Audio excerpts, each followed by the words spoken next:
Hello? Hi. Hello, Canada, Toronto. Yeah. My community. Hello to all those who came out to show support today. I thank you. As a Jewish student and as a veteran of the IDF, seeing all of you, this is an illustration of my why. With the rise of anti-Semitism, I'd like to share a few words. We will stand tall, strong. We will show resilience time and time again. We will remind you that fear has never worked. We will remind you that our words will shine through our actions, such as innovation, education, the rebirthing of our generations after destruction, exile, ethnic cleansing, bigotry. We cannot let misinformation narrate our identity, a symptom of anti-Semitism. We must learn to identify the acts of gaslighting with its attempt to reconstruct our experiences. To my peers and allies of all backgrounds, we will remind you that whether you're female, non-binary, male, POC, LGBTQ+, differently abled, neurodivergent, youth, elderly, religious or not religious, we will remind you that we, the Jewish people, no matter the amalgamation of identities, no matter the intersectionality that you experience, we will remind you that we, the Jewish people, accept and identify with this diversity. Many of us identify within these sections as we are one of you. But I ask you, where is your acceptance?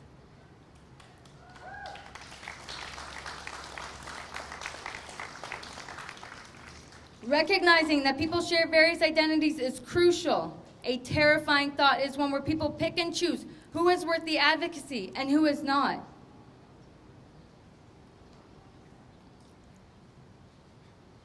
This allows people to measure the value of one's life over another and markets human life as currency, subjugated for exchange. This tells people that if they're not the right type of minority, according to the current systemic landscape, they are irrelevant, not worth advocacy, and stripped of their humanities, equalities, and equities. Polarization, classification, and imposing definitions upon others is not advocacy. It's bias, and it's reckless.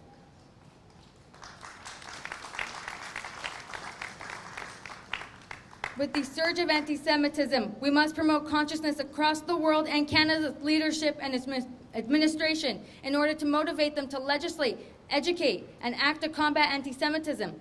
We must call out these acts and combat. We must call out these atrocious acts at universities, social gatherings, work, on the streets, and hold them accountable. We must use our voices and stand up for our safety, expression, and our identity collectively, and break the chains of discrimination. To myself and to all those who have been experiencing cyberbullying, loss of friendship, the blame for atrocities, the scared into hiding your identity, for all those who are impacted in any shape or form due to being Jewish, remember this: while we have been the scapegoat, we will never be sheep again.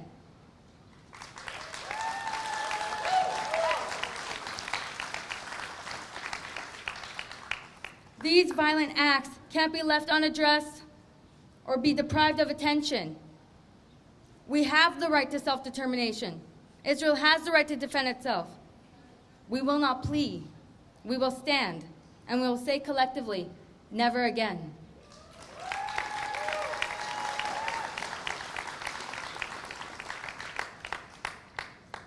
To all those who are mistaking hate for advocacy, the line is clear, but I'll make it very clear for you. Freedom of speech is not a bypass for hate. Thank you.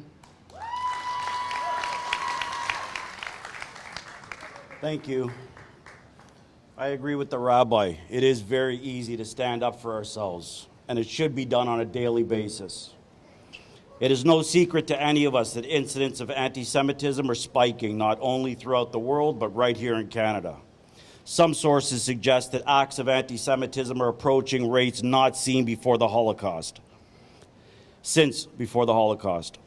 Traditional anti-Semitism, as we know it, could take form in physical attacks, the expression of negative stereotypes, or by the perpetuation and promotion of hostility against Jewish people. These tend to attract the most attention. But anti-Semitic attacks can also manifest in microaggressions, everyday verbal and nonverbal snubs, slights which communicate hostile, derogatory, or negative messages. B'nai B'rith estimates that nearly 80% of hate-related incidents come from online platforms such as Twitter, Facebook, YouTube, and Instagram. This has become a safe haven for more covert acts. This also makes it much easier for it to seep into schools and other places. In complacency, we risk anti-Semitism becoming normalized. We're living in a time where we need to be vigilant. Do you know somebody who is afraid to openly be Jewish? You all know it's not me.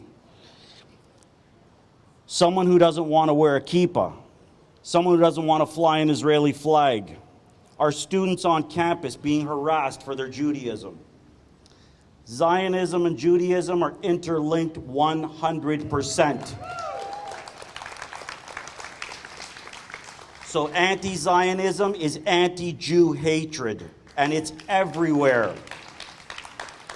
Israel teaches us that we can defend ourselves on an international scale.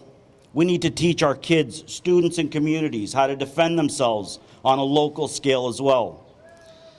Physical security for Jewish institutions, events, and people is essential. Programs like We Direct, Krav Maga, and other programs training Jews how to not only defend themselves, but also to learn about the history of anti-Semitism, but more importantly, how to adopt Jewish pride. Programs such as these are designed to reach Jewish kids who wouldn't otherwise come to a Jewish event. We, as security, protect you in ways you may not even think to protect yourselves. We also aim to empower and provide young Jews with awareness, the knowledge, the tools that show them how to be vigilant at all times. Further to this, it is not only essential and practical for them to stand up and defend themselves, it is critical. Jews are resilient. We are very strong. We have endured. No longer will we be beaten in the streets or harassed in public places or kicked off of campuses for loving Israel. A strong Jew is an empowered Jew. Am Yisrael Chai.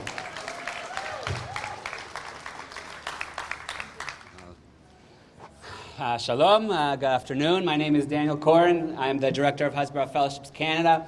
And I'm here with one message for all of you. Own your Jewish pride.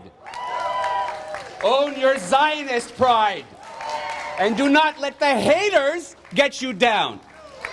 I am humbled to see many of you today waving Israeli flags and showing your Magen Davids. Make no mistake, this flag is not just the flag of the State of Israel. It is the flag of Jewish people worldwide.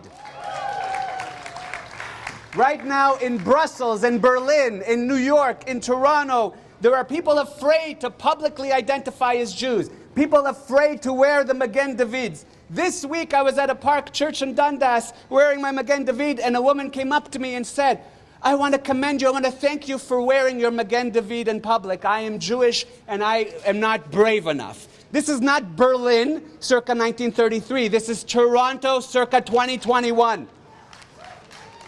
We cannot allow this to happen anymore. We cannot allow our voices to vanish, and we cannot allow others to write our experience for us.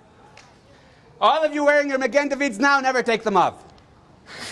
As anti-Semitism has continued to skyrocket, many are asking why. Why is this happening right now? In my view, one of the biggest problems we face as a community, we're too worried about who's Ashkenazi or who's Sephardic, who's Reform or who's Orthodox, who's conservative or who's liberal. And to that, I think it's all shtuyot. We all need to unite. We all need to unite as one. We are all Jews, and we are all from Judea. We must also work with our allies, and we've seen so many allies here with us today, against their own oppression. Can anyone read this shirt that I'm wearing? No? Jews are from Judea. I wear this t-shirt to educate others that Judea is not another word for Israel. That is it.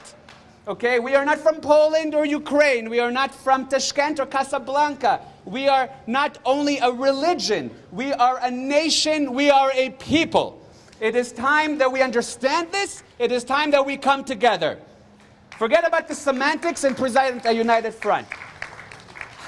Right now we are witnessing a movement that aims to destroy the world's only Jewish state. And make no mistake, the proponents of this movement have no problem with any other state. That is anti-Semitism. That is Jew hatred.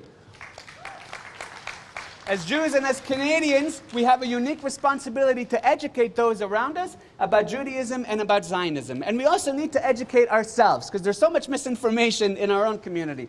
Number one, anyone here, go home after this, read a landmark survey from 2018 of Canadian Jews. It shows that Canadian Jews, without a doubt, Zionism is our normative form of identification. For Canadian Jews, only 8% of Canadian Jews do not support Israel. 8%.